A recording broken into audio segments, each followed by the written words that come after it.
Hello guys, మనకు రోహిత్ శర్మ అనగానే మనందరికీ ఫస్ట్ గుర్తొచ్చేది రికార్డులను బద్దలు కొట్టే బ్యాట్స్మెన్ అని చెప్పేసి.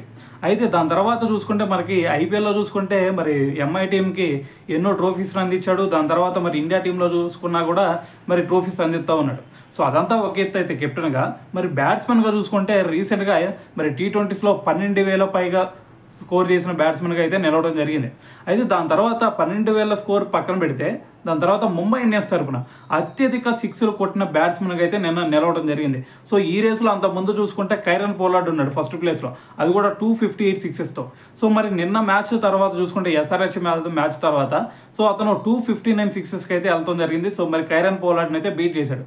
అయితే ఈ రేస్లో కనుక ఇంకా మనం ఎంఐ టీంలో కనుక ఒకసారి చూసుకుంటే మరి ఫస్ట్ ప్లేస్లో రోహిత్ శర్మ, సెకండ్ ప్లేస్లో వచ్చేసరికి కైరన్ పోలార్డ్, థర్డ్ ప్లేస్లో వచ్చేసరికి సూర్యకుమార్ యాదవ్, మరి ఫోర్త్ ప్లేస్లో వచ్చేసరికి హార్దిక్ పాండ్యా, ఫిఫ్త్ ప్లేస్లో వచ్చేసరికి ఇషాన్ కిషన్. సో మరి ఇషాన్ కిషన్ ఇప్పుడు మనకి ఎంఐ తరపున ఆడతలేదు అనుకోండి, SRH తరపున ఆడుతున్నాడు. సో ఓవరాల్గా చూసుకుంటే మళ్ళీ మరి అత్యధిక సిక్స్లు కొట్టిన బ్యాట్స్మెన్గా మళ్ళీ రోహిత్ శర్మ రికార్డ్ క్రియేట్ చేయడం జరిగింది. సో ఏదేమైనా సరే మరి ఈ రికార్డ్ని మరి ఫ్యూచర్లో ఎవరన్నా మరి కొల్లగొట్టే ఛాన్స్ ఉందా?